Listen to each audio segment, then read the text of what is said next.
Hi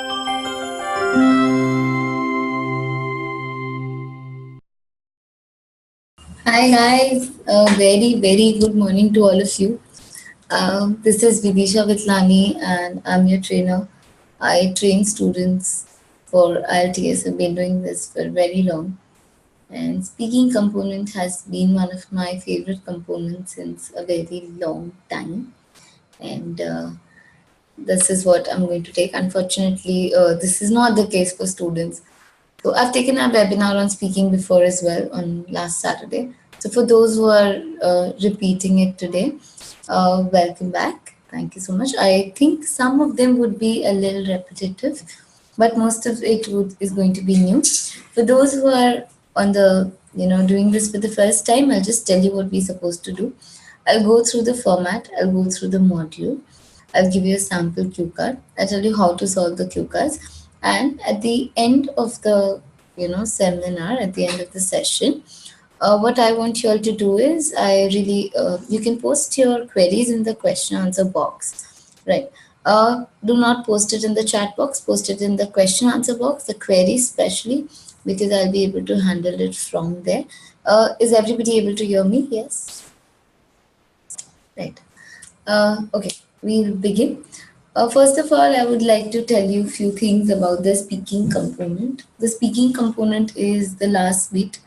It's taken towards the end of your IELTS exam, like you're done with your LRW.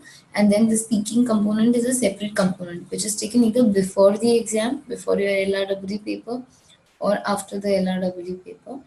So the speaking component is a one-on-one interview. It's like an interview you're supposed to face for IELTS exams. It's going to be very simple.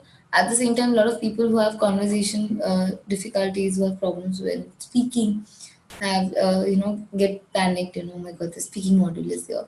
So do not panic. We're here for that. We're here to solve your queries. I'll be taking you through a presentation, and at the end of the presentation, I'll be giving you tips. We'll be doing strategies. We'll be doing everything we can. One thing I would want to tell you is, once we're done with the presentation, please keep your pen and paper in your hands, because you might want to write down the tips. You want to go through a few things again before you go for the exam. So keep your pen and paper handy.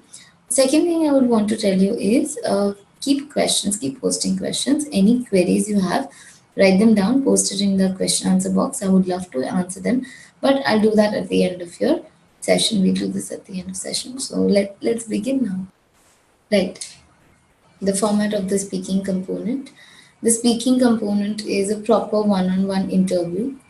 The time duration of it is generally 12 to 20 minutes. So, I think it's a very short time duration to give an interview, to talk to somebody.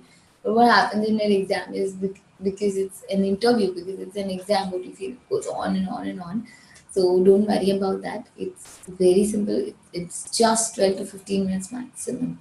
Okay, now I'll go through the format of this, like how is it designed. It's designed up to 3 sections: introduction questions, cue card questions, and the counter. Now see, what are introduction questions, what are cue cards, and what are counter questions? First of all, understand this one concept, that the entire speaking module is out of 9 bands. That's not the case, that the introduction questions will have 3 bands, the cue cards going to have 3 bands, and counter questions are going to have 3 bands.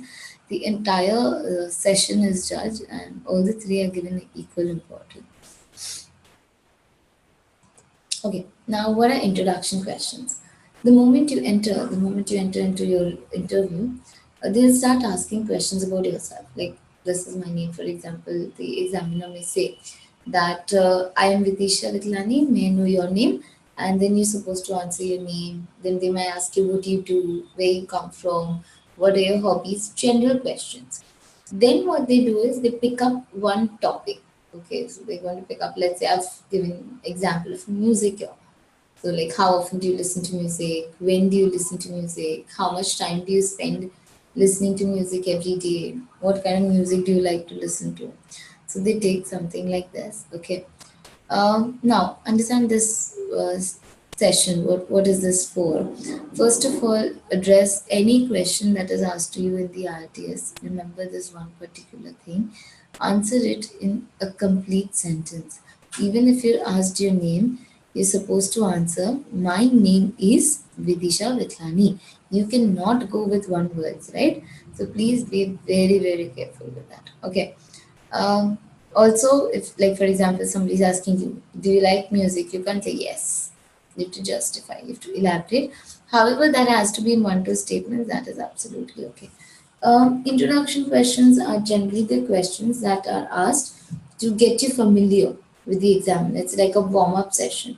However, you marked on these questions also. It's not the case that you're not marked. You're obviously marked on this session also. So again, please be very, very careful when you answer this.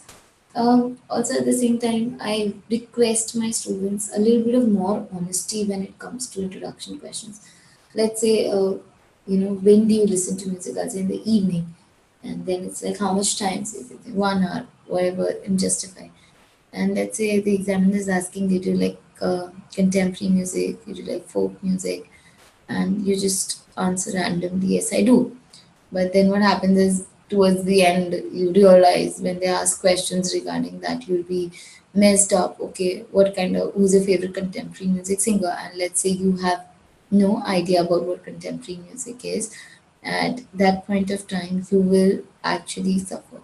So please, please, please be very careful of your cue card question, introduction questions. You're answering it with full focus, with full attention. Also, you're going a little bit honest so that whatever the next question follows, you're able to answer this.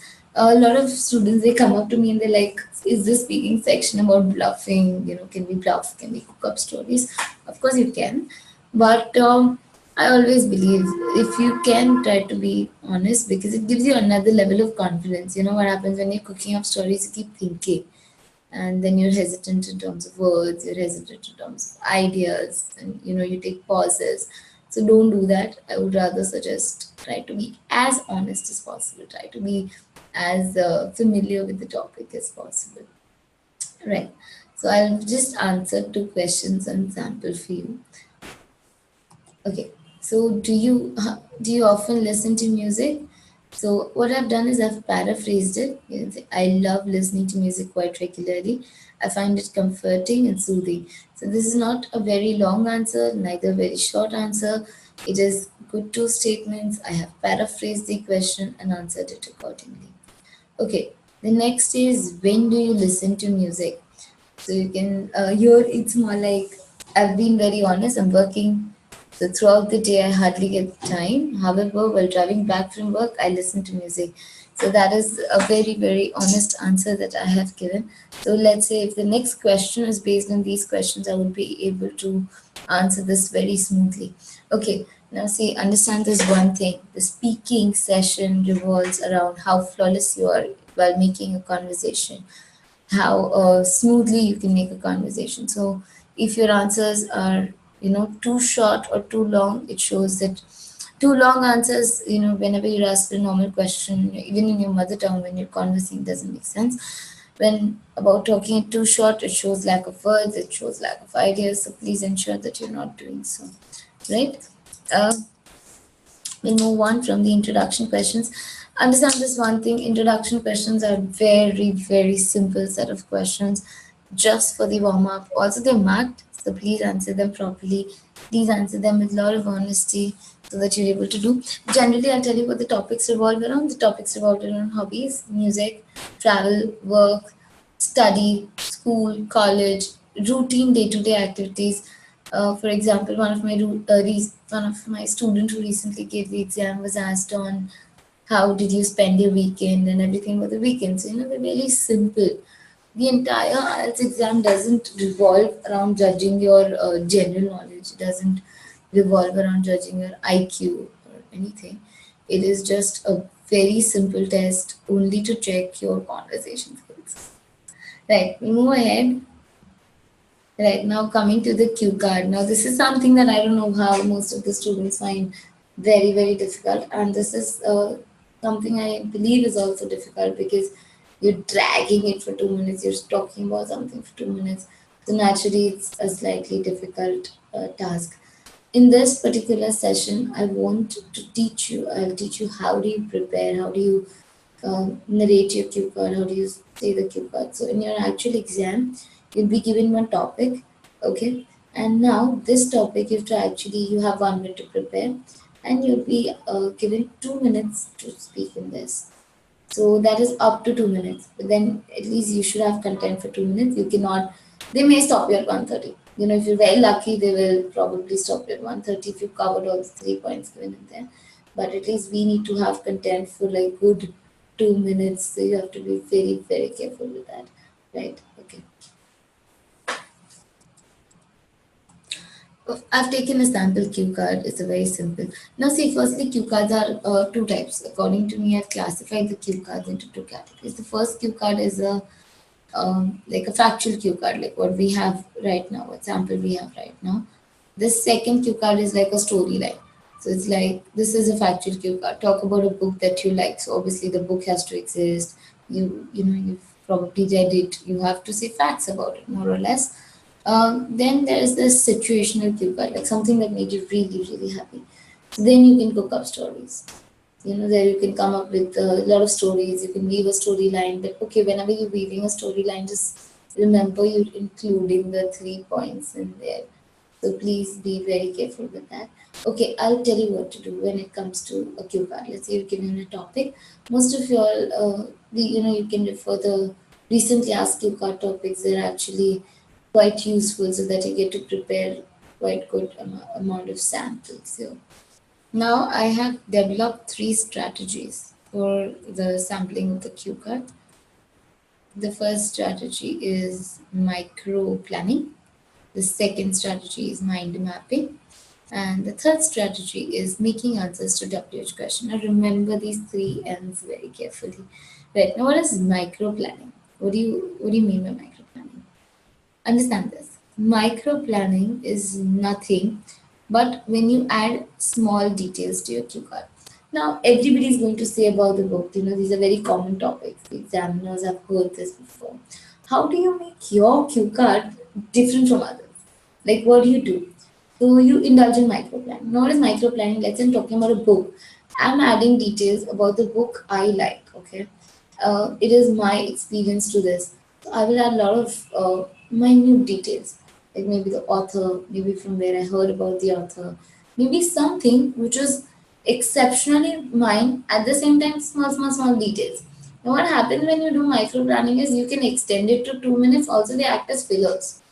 So micro planning is very, very important.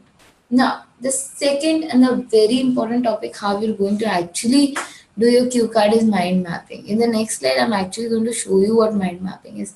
Mind mapping is a strategy where, with the help of WH questions, with the help of the third strategy, you actually decide the flow of your cue card. It is very important to decide the flow of your cue card before you start talking. Now, understand this point. A lot of students have this habit that they don't write. They're so confident. They're like, we'll talk.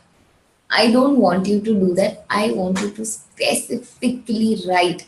Please do so. The reason is, there's one very particular important reason.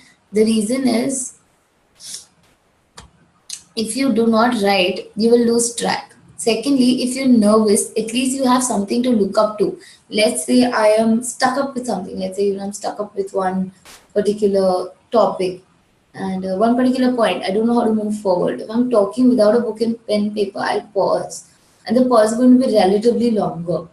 So what I want you to do is I want you to write. So that when you write, you can actually refer and you can speak on it. Right. So now I'll show you how to mind map and how to answer WH questions, how to answer your cue card. I'll try to speak the sample for you for 2 minutes if that works. And at the end, you know what? I would love to do this. If you have any query with the cue card, if you have any topic which you don't know and you want me to speak on, you want a sample answer on, post it on the question answer box. I will definitely answer for you. Okay. Now let's move. Right. What I did was my topic is what book, describe a book that you like. So what I did was I selected the book called The Alchemist. Okay, now I started with the author. I started when I read it, who gave it to me. So it was a friend who recommended and it was a gift. So I'm going to narrate a basic storyline. I'm going to give a detail of your characters. I'm going to, because it's a philosophical book, I'm going to add a few learnings to it. I'm going to say something good about the book and extend it for 2 minutes. Now, see, understand this one very important point. A lot of people, when coming to factual, like describe a thing that you bought and everything, you focus too much on the thing. Like, let's say I'm talking about a book, I cannot narrate the entire story of the book in 2 minutes. I simply cannot focus only on that. You need to cover every aspect of it. You need to cover every, all the facets of it. Although, same thing with the help of, in terms of movie, TV program, actor. In case of an actor, you can't just simply go on and on and on about it. You have to cover a lot of all the three sub questions which are given. You have to cover the background of it, right? So please be very careful for it. There was a student who actually had this cue card.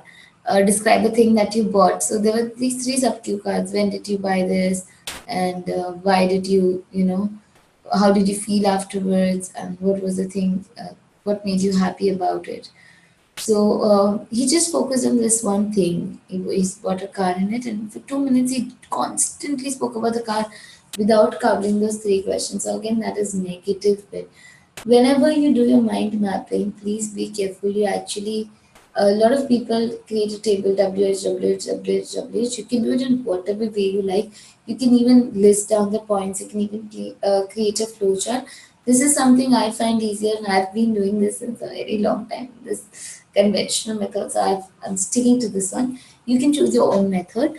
You can either have flowcharts, you can either have a list, you can have diagrams, whatever makes sense. But remember, you have only 1 minute to prepare for the cue card. You don't have a lot of time. So, what I recommend students to do is make sure that you don't write statements. You can even write short forms because the page is with you, it's just for your own reference.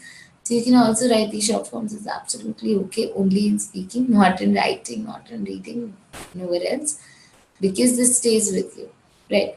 So let's go through the cue card again, check the three sub questions, check whether we've been able to cover them or no, and then we can go back, come back here. So what is the name? Yes, I covered. When did you read it? I covered that. And why did you like it? So I think I've covered that also. So basically all the three questions are answered. At the same time, I've answered random multiple questions like who gave it to me? What is the basic storyline? Who are the characters? What are the learnings? Why is it, how is it popular? And then what did I do with it? So I've answered a lot of WH questions here. So, okay. We'll try speaking on it for 2 minutes. One more thing I would like to say before narrating this, before giving you the sample for this is, whenever you're asked a question, okay, so answer that first. For example, the book I really like is The Alchemist. Do not create a background first. I love reading books. Books are an important part and parcel of my life. Of course, the background is important. Background is definitely important. You can give it, but afterwards, not the first statement. That is my trick. That's what I do. And when I do that, the flow goes really well. Plus, there's this very good impression that first I'm actually answering the question, then I'm taking it through the background, and then I'm actually covering all the three sub points. So it's a very easy thing. Also, you have to drag it on for 2 minutes. You have to be very, very careful with it that you do not lack content. And at the same time, at least in 1 minute 30 seconds, you're covering all the 3 points. You have to be very careful with that also. So I'll just begin the cue card. The book that I really like is The Alchemist. The Alchemist is written by Paulo Coelho. He is a very famous author. I love reading books. I'm a student, and ever since childhood, I have read a couple of books. But this book has definitely won my heart. It was in my eighth grade that one of my teacher was reading it, and I saw it. Also, one of my friend had read it earlier, so he had a great opinion about this book, and that's how I got motivated. Earlier, I thought it would be very boring because I was not used to this genre in my eighth grade. However, then I remember it was my birthday, and surprisingly, I received this as a Diwali gift, as my birthday gift. So it was, quite a surprise. So the basic storyline of this book is about a boy who finds his treasure. He faces multiple difficulties in finding treasure, but ultimately he succeeds in doing so. The main characters of the book are is a shepherd, then there's a king, and the lover of the shepherd, and of course, there's the alchemist. Ultimately, the alchemist is a person who converts everything into gold. There are a lot of learnings in this book. What I believe that I have read and I have reread this book a couple of times, and every time I read this book, it something else can be interpreted out of it.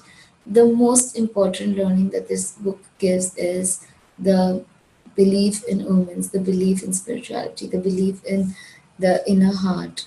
So that's what I feel is again very important. Now, as I have grown up, I realize the importance of it. Also, it's written in extremely simple and lucid language for anybody to understand, and it is very popular now. It has been translated into several languages, and it is a hot seller across the globe. I have recommended to a couple of people, to my friends, and all of them have appreciated it. So this book is my favorite. So I spoke for 2 minutes covering all the aspects without being repetitive. All self-corrected ones, but if you go to the brand descriptors, self-correction once in a while is fine. Also, there was no hesitation. The fluency I tried to maintain. I took pauses. I spoke it in such a way that it was a conversation, so not giving a speech to anybody. So this is what you really have to be careful for, right? When you're talking. So imagine, you go for an interview and suddenly you start behaving as if you're the speaker and you start giving speeches. So ultimately, it doesn't work that way. Also, when you cue card, this is a very crucial section that students are scared of all the time, because one thing they feel that they won't be able to track for 2 minutes. So when this comes, so when you do your mind mapping well, when you add micro detailing, did you see I added micro detailing like it was my birthday? Then a friend recommended. Initially, I thought it was boring, but then it was good. I added the micro detailing in terms of the characters. I added micro detailing how it popularity because it's translated into several languages. I added my own experience with it. Then I had to reread it. So ultimately, when you do such things, it's really good, because this is an exclusive content. This is not something that you're going to find in YouTube or any Google random site, because it is my opinion based on the book, my experience based on the book. It is not anybody else's. So whenever you prepare for your cue card, okay, whenever you're preparing the common topics that you'll have, make sure these topics are very exclusive. You relate it to yourself and speak. They are in such a way that it's nothing common about it. Understand one thing: you're not supposed to learn Wikipedia by heart, or you're not presenting Wikipedia there. You're presenting a cue card. You're adding, you're telling the examiner why do you like this particular book. You're showing the examiner that you have good language to convey the same thing. So I want you to do exactly that, right? So please be very careful with it. Also, don't get scared of cue cards. Trust me, it's very easy to talk on a subject for 2 minutes if you've prepared for it, if you know about it, if you've practiced it enough. And you know what? Take one cue card a day. Just put your stopwatch and check whether you can talk for 2 minutes. I believe the stopwatch is very important when it comes to IELTS. Forget all the props. Stopwatch is one important thing. I keep on saying this thing again and again, but it is one fact. So we'll move on. Okay, now what are counter questions? Once you're done with the cue cards, again comes the counter question. Now, generally, cue cards and counter questions are the difficult part. Is the difficult part when it comes to RTs. Trust me, it's very simple. Now, what's the main difference between cue card and the introduction questions and the counter questions? Firstly, introduction questions are going to be quite simple. Counter questions are going to be slightly tricky. They're going to be more generalized. Like they're going to be about, let's say, for example, if the question of the cue card was about books, we have the sample question about what kind of books are popular in your country. Do children prefer to read books? What kind of books do children like to read? So it's more an opinion based thing, or according to you, what you can do. Also, a lot of students ask me that whether they can have diplomatic answers or no. You can have diplomatic answers, but make sure that at least when you do you think it's a good thing or a bad thing, you have to give one stand there. Obviously, you think it's a good thing or a bad thing. So be careful with it. Also, these questions are slightly longer than the introduction questions. Introduction questions are like one or two statements. Here, try to be a little bit more elaborative. Try to be a little more specific. Try to answer them in a nice way, right? So let's do the first question. What kind of books are popular in your country? So you can start with in my country, all kinds of genres are popular depending on the preference. Most of the people prefer to read suspense and romance. Simple. Or you can say most of the people prefer to read mythological books. Whatever according to you, whatever according to your perception, your knowledge is popular becomes your answer. Understand this one thing, there is no right or no wrong in speaking. You cannot be wrong. I'm asking you your opinion. What kind of books do you think are popular? So maybe according to me, fiction books are very popular. According to you, non-fiction books are popular. So that is absolutely fine. Focus on language. Focus on conversations. Don't focus on giving the right answers. And trust me, one thing: the examiner simply cannot judge you based on your content, like based on what you're answering. So it's not, you're not judged on your knowledge, you're judged on your ideas, you're judged on your language power, you're judged on your conversation skills. So the next question is, do children prefer to read books? I would suggest, I want to give a negative answer. Yes, I would say I don't really believe that children prefer to read books. Nowadays, they're more inclined towards technology, so they prefer to rather watch videos, watch the television, compared to reading books, right? So this is my opinion. I don't want to show a very positive trend in reading books. Okay, now understand one thing. Whether you give a positive answer or whether you give a negative answer, you have to elaborate. You have to justify your answer. You cannot simply leave the answer as it is. You have to make sure that you're justifying it, you're giving proper reasoning to it, you're giving proper logic to it, and then you're actually solving this. Okay, now speaking and writing is judged on various band descriptors. You are averaged out of some four criteria. Based on these four criteria, you're supposed to actually score well. Now, these four criteria are: first criteria is fluency and coherence. The second criteria is lexical resource. The third criteria is grammatical range and accuracy, and the fourth criteria is pronunciation. Now, let's see what are the do's and don'ts. Like when I stuck up with a six, and you know how to get an eight when it comes to this, right?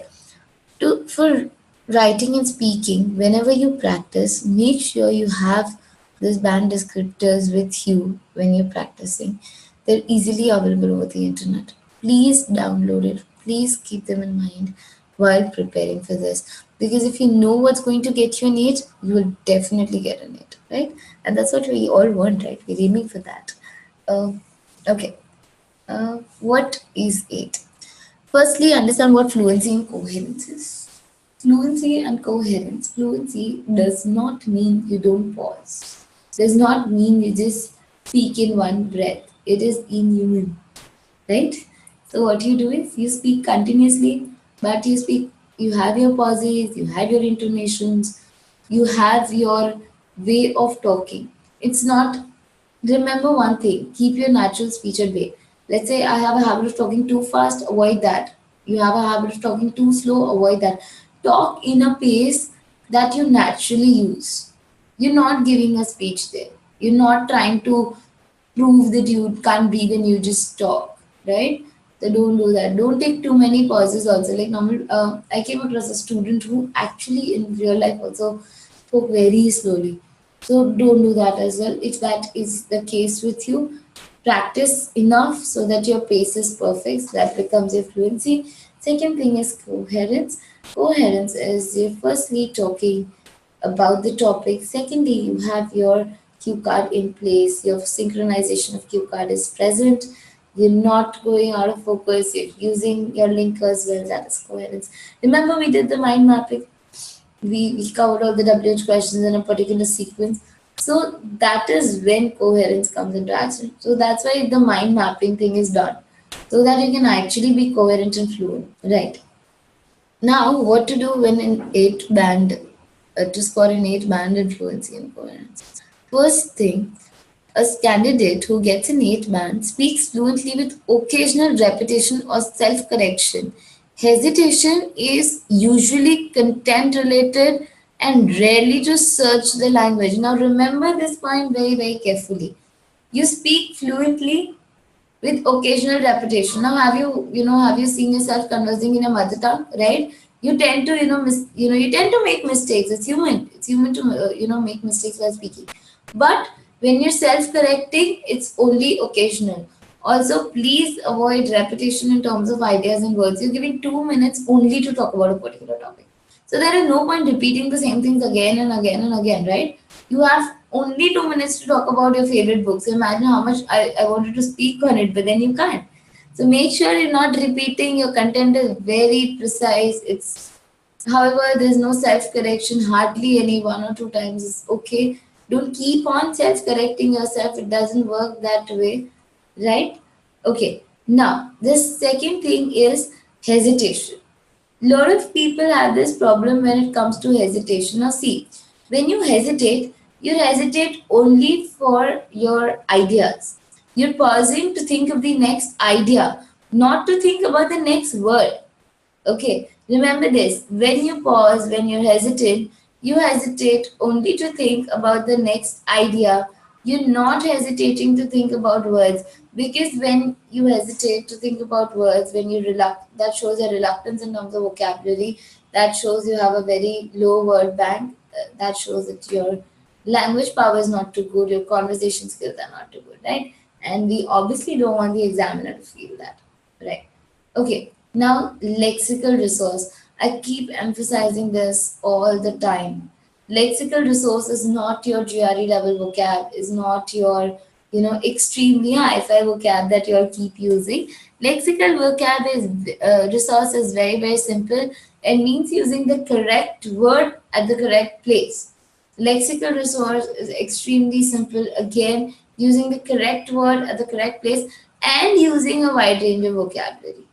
Okay, understand this. And at the same time, when you're using a wide range of vocabulary, that is your lexical resource. So please be very careful with lexical resource. Okay. At the same time, paraphrasing is important. Now, what is paraphrasing? I think this word is the most undervalued word when it comes to IELTS. Be it listening, be it reading, be it writing, or be it speaking, this word actually holds a lot of importance. Paraphrasing is saying something in your own words. Especially, you can use paraphrasing when answering your introduction questions and your counter questions, because that's when you will don't just repeat the question as it is. You can use different words. Now, how to paraphrase? I don't know. There are two simple ways to paraphrase things. The first way is you use synonyms or related words. Write this down. There are two simple ways for paraphrasing. The first way is to use synonyms and to use related words. The second way is you change the structure of the sentence. So when you indulge in two things, you're naturally paraphrasing. So keep practicing paraphrasing. It's very, very useful, especially in writing and speaking. For reading also, the questions are reframed, they're paraphrased, so it's easier for you to understand. So please understand paraphrasing very, very well. Now, what happens when why do you get a 6? Like you're averaging also, where do you get a 6? So let's say a student who scores a 6 has a wide enough vocabulary to discuss topics at length, make meaning clear in spite of inappropriacies. That means you're using the wrong word at the wrong place. So don't do that. So what happens is when we use words which are generally too big, we're not sure whether it's a verb, whether it's a noun, and we keep on interchanging it. We use it for different things. So, and then you're not able to do so. Then when you actually do it incorrectly, you will end up with a 6. So I don't want you to do that. I want you to be point specific. Please use the vocab only if you know it. If you don't know the vocab, avoid using it. Okay. Now, the third is grammatical range and accuracy. Now, what is grammatical range and accuracy? Understand this at great depth. These are two different concepts. First, let's look at grammatical range. Check out the 8 band. Uses wide range of structures flexibly. Now, what is wide range of structures? Wide range of structures is nothing but you're using different kinds of sentences. The simple sentences, the compound sentences, the complex statements, this passive voice. No words are the same. You're not going in a monotony. You're not going in a monotonous way. You're changing the statements. You're adding active voice. You're adding passive voice. You're actually adding interrogations. You're going for complex statements. So please, that's your wide range of structures. That's grammatical range. Grammatical range shows how am I able to use the words. Can I frame good statements? Yes or no. Right. And now, what is grammatical accuracy? Grammatical accuracies is the accuracies the mistakes you make when it comes to grammar. Like generally, these mistakes, it's very weird, but generally when people speak, they make less grammatical errors compared to when they write. So be very confident. I have observed this over a course of time, and it's actually a fact that that is the only reason they end up getting more bans when it comes to speaking and less bans when it comes to the writing bit. So please be very careful with this. Now, how are people grammatically inaccurate? They're inaccurate when it comes to a couple of things. The first thing is they make mistakes when it comes to singular plural, and there's not pronoun agreement. I want to say he is a very good author, so you'll end up saying they is a very good author, or he are a very good author. The noun pronoun agreement, the s, subject verb agreement, that is what your grammatical accuracy is majorly going to affect. Also, tenses. Tenses also play a very, very important role when it comes to grammatical accuracy. Please go through these topics of grammar before you actually go for your exam. There's going to be subject verb agreement, I repeat, noun pronoun agreement, redundancy, parallel structure, and active voice, passive voice, tenses. Please refer all these topics and then go for your exam. It's going to elevate your scores. Your scores are going to soar like anything if you know your grammar well. So please be very careful with this. Please, little bit of smart work is very important. So let's say you want an 8, so you will have to do whatever it takes to get an 8. So in that case, you will have to refer all the 4 band descriptors and all the 4 band descriptors what they require for an 8. Right. Let's say I'm constantly speaking simple statements. At that point of time, I'm definitely going to land up with a 6. So I don't want you to do that. Of course, I realize there's one concept that it becomes increasingly difficult for anybody to judge. Like when you're talking, you don't really realize whether what statement you're saying is a complex statement or it's a simple statement, it's a compound statement. You just go on and on. So, but be careful, have a habit of practicing this beforehand so that you make use of these statements, you employ these statements. Also, at the same time, while don't become too conscious in making complex statements or compound statements that you forget the idea of it. This happens to a lot of students, especially in terms of lexical resource and grammar. They try to recall a particular word and they land up messing the cue card. So don't do that. And even in grammatical range and accuracy, this happens. They try to employ this wide range of structures in the mind, in the back of the mind. The cue card is not the idea. Using complex structures, I need a complex structure. I need a complex structure. So when there's so much of background in your head, you're definitely not going to focus on the cue card for another 2 minutes. So please ensure that that's not the case with you. You're actually knowing that's the only reason we practice for the speaking module beforehand. So at the time of exam, there are no goof ups. You're confident. You know how to use your grammar well. You know how to use your vocabulary. Your pronunciations are good. You're able to speak continuously for 2 minutes. So all that really works. Okay. Now the next is pronunciation. Your pronunciation has to be absolutely flawless. Now see, understand one thing. Accent can vary. My accent may be different, different than yours based on the region we live in. I'm from India, I belong to Gujarat, I have a typical accent when it comes to English. Maybe you live in another part of the world and you have, a different accent. So accent is absolutely okay. But the pronunciation, the words have to be pronounced the way it is. You cannot alter that. Also, one thing, never try to fake an accent. Don't do that. A lot of my students are like, can you talk the American accent? Looks cool. No, mister, it does not look cool. Very simple thing. Do not, try to be as natural as possible. It's a conversation, it's an interview. Don't do that, right? So don't try to look cool with your American accents and European accents. Don't wanna be. Don't pretend to be something else. It's a conversation you're having with somebody. Believe that way. You're giving an interview that's about it. There is nothing more to it. So please keep this 4 things in mind: fluency and coherence, lexical resource, grammatical range and accuracy, pronunciation. At the same time, please don't muck up the answers. A very big turn off for the examiner is when you muck up the answers and come, because it shows when you've parroted something, the way you talk differs. It's like you're reading. Plus, at the same time, what happens is, let's say you're forgetting one line. So, back of the mind, you will always be thinking, I've forgotten one line. I don't know how to say this, how to go forward. So, you'll get stuck up. So, that's what I absolutely don't want. I don't want anybody to get stuck up in any part of the test. Right, now this is what are the do's, what are the don'ts. First thing, what to do warm up. Now, what do I mean by warm up? Don't jog on spot. What I mean by warm up is simply keep practicing every day. Every day, 5 to 10 minutes, make sure you're indulging into a conversation. Now, how do you practice at home? There are different things. I'll tell you how do you practice at home in the next slide. Do ask the examiner. Now, what I mean, ask the examiner, don't ask the examiner the answer. Let's say you don't understand a question. There's a particular question that I don't understand. Or let's say I couldn't listen to it properly. I lost focus. Please, rather than answering anything randomly, ask the examiner. Could you please repeat it again? Don't do it too frequently. Don't annoy the examiners. But yes, you can actually ask them once or twice. Even if you don't understand the meaning of something, you can simply say that I won't be able to answer this because I do not understand the meaning of this. Do extend your answers. Make sure they are not yes and no. Do children read books? No. Please extend your answers. Please justify your answers. Please give reasoning to your answer. Do use natural spoken English. That's exactly what I was saying when it comes to the accent bit.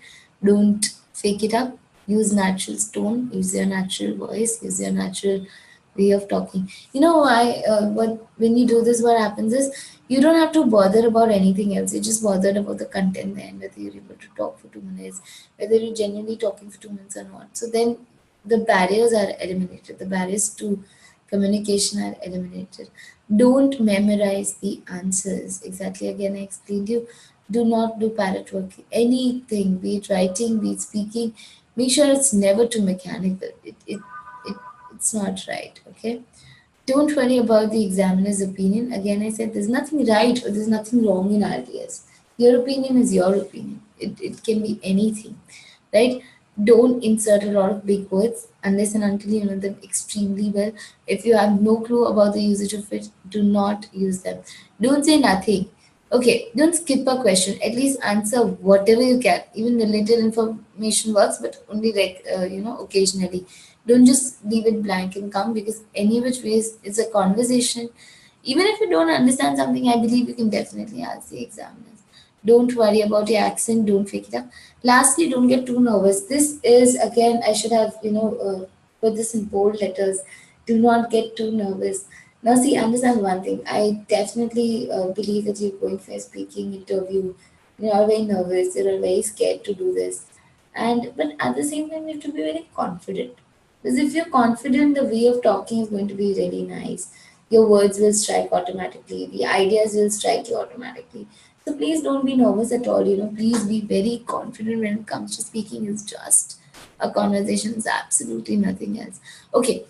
In the next time, I'm going to tell you, speaking is generally a thing that requires somebody. You can't speak to yourself and then evaluate yourself and do it all yourself, right? However, I'll just tell you what all little things you can do at home to improve your fluency, to improve your speech. The first thing is loud reading. It's magical. Trust me, invest 5 to 10 minutes every single day in loud reading. It works wonders. And when you're loud reading, don't shout. That's not what I mean. Talk at your normal pitch, but in a good voice. At the same time, pause at the full stop. Don't just read it for the sake of reading it. Read one paragraph, that is fine with me. But read. Plan the cue cards. Plan cue cards for recently asked topics. Prepare your mind mappings. Prepare well and go. Practicing intonation. Now, what is intonation? Intonation is nothing but when you're pitching. I'm talking, okay? I'm not going in one flow. I'm pausing. There's something high, there's something low. My expressions are changing because I'm talking to you, right? So that's my intonation. Conversations, do it with your friends. Try making them talk. Call somebody, call random people and start talking to them for 5-10 minutes every day. But in English, ask your friends to ask you various general questions so you will have a habit of answering those questions. Okay, the next is prepare a word bank. Always have your list of at least 15 to 20 vocabulary ready, where you simply which you can use them in day-to-day basis. For example, I use affable for friendly. So when I have to talk about a person who's very friendly, who's easy to talk to, I use affable. Exactly. If I want to talk about somebody who's rude, I say obnoxious. So I have these fixed words for myself, which I keep on using again and again. So it's there in my natural speech, and it will come to you. So when you're having a word bank, doesn't mean you simply write and then mark them up at the end of your on the morning of your exam test and go for the exam. Doesn't work that way. You have to have a word bank which is actually usable. You can use them in your day-to-day life. Okay, I am technically done with the PPT. I've explained you the format, I've given you the tips and tricks. I want to know what are your questions when it comes to the Q card question. So please post it in the question and answer box. Don't post it in your chat box. So I want you to put it in the question answer box. I have. Okay, my overall score is 8, but my speaking score is 6.5. I need each 7 in a row. Can I achieve? Yes, of course. I want you to achieve more than 7 also at the same time. But one thing, see the band descriptors. The last bit that I was teaching you is very, very important for getting a 7. For 7, your speech has to be absolutely flawless. It cannot have any errors. Here's the next question. Do we need to get ready with some scripted answers for more obvious questions? Get ready, but not scripted answers, not in a way that it was mocked up. You know what? Don't prepare paragraphs, prepare points. Like, for example, there's a book. I had this book in mind, so I was able to speak on it very nicely for 2 minutes. So I think you can do exactly the same thing. You can go for the same bit, but I think it's going to go wonders. Don't memorize the answers beforehand. Please do not do so. Yes, can we have questions, please?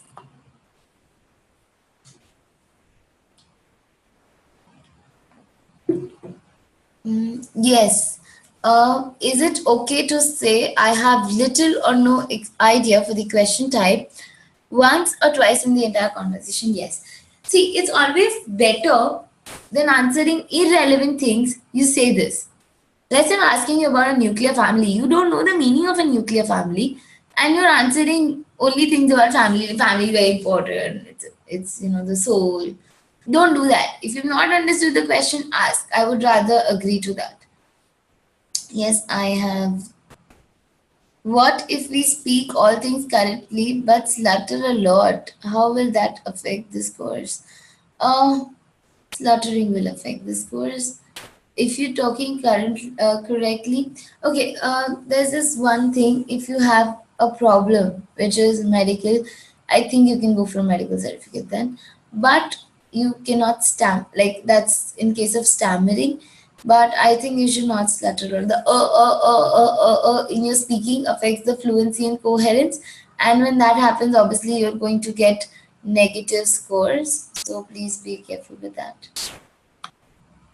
Hello, ma'am. What if I speak irrelevant topic? In that case, would it lead to lose my mark? Yes.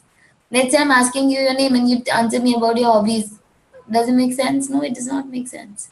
So you have to be very, very careful when it comes to your speaking, that you're answering only what is asked. I think this rule is a very important rule in IELTS. Answer only what is asked. I have a next question. Are there any fixed cue cards? No. Legit? No, no fixed cue cards. However, there are recently asked cue cards which are quite repetitive and they are asked generally. Students tend to prepare for them. But yes, you should be prepared for everything. You should not, stick to only a few things, or, you should not constrain yourself. Basically, you know what exercise I used to make my students do? I used to actually give them random cue cards and then practice. Sometimes, I want to improve their conversation skills. So I used to tell them, okay, talk about the fan for 2 minutes. And they would end up doing so. And in their speaking exam, they have amazing scores. So please prepare yourself for everything. Don't just constrain yourself. Yes, you can focus a little bit more on the recently asked topics. In the cue card, will it attract negative score if we speak more than 2 minutes or twice in the entire conversation? Okay, see, understand one thing. Firstly, they will not let you speak more than 2 minutes. They will stop you at 2 minutes, mostly before that also. So don't worry about that. However, make sure that in 1.5 minutes you're covering all the 3 points. That is very important. The 3 bullet points we had, make sure you're covering that. And don't make your cue card too long, it's unnecessary. They'll stop you any which ways.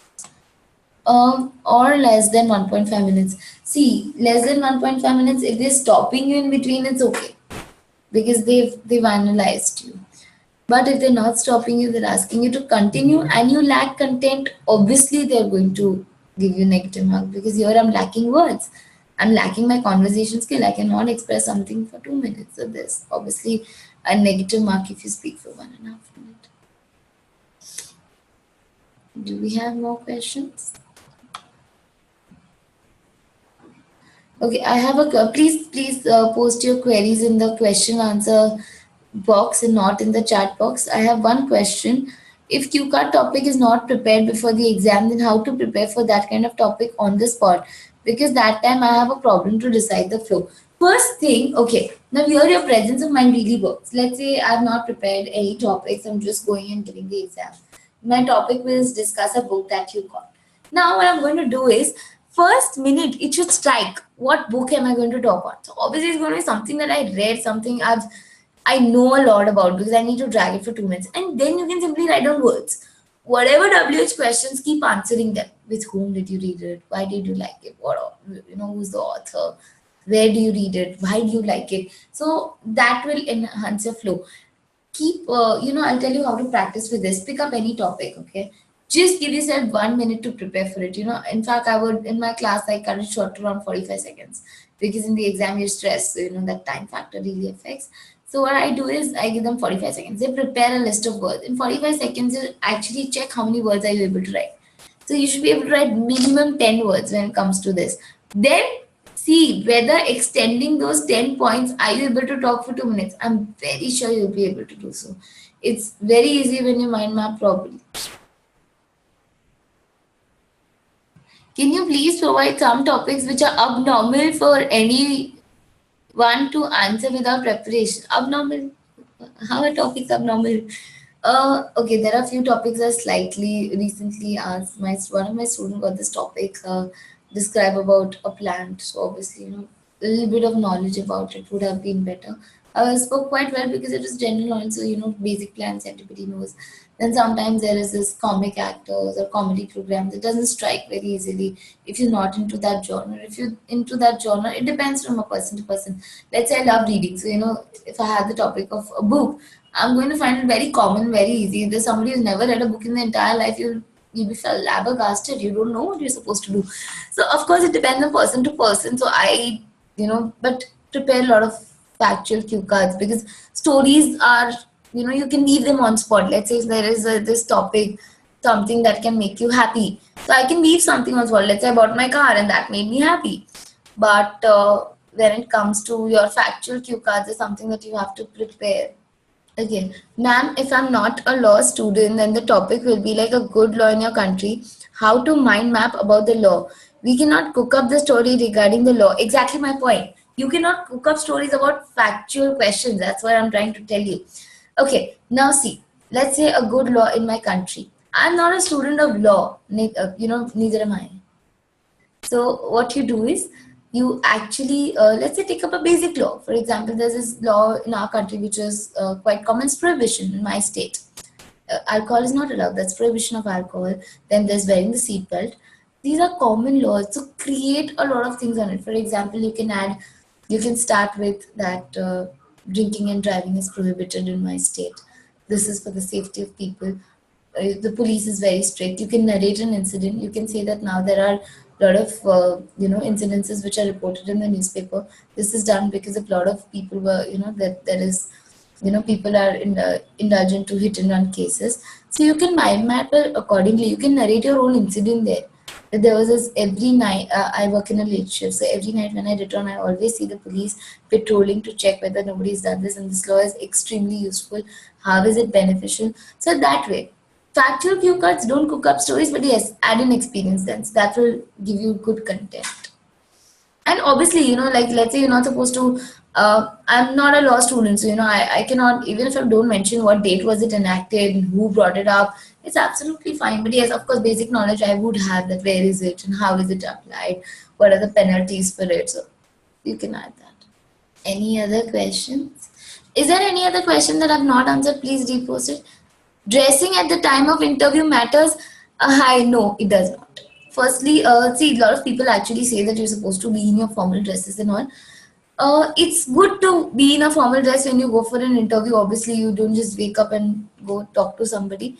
But I think if you're appropriately dressed is more than enough, is sufficient. It's not necessary to be formally dressed or anything. So, as I said, you're judged on your speaking, you're judged on your language power, you're not judged on anything else. However, even when speaking, your body language plays a very important role, but dressing is not very important.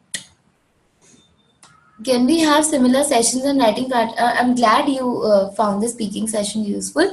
We've already had similar sessions on the writing part. I've taken writing task 2, I've taken band descriptors, I've taken the letter writing. You can find the link of the videos in the IELTS tutorials. Next Saturday, I have it on the receptive skills, that is listening and reading, important tips, how to solve important question types.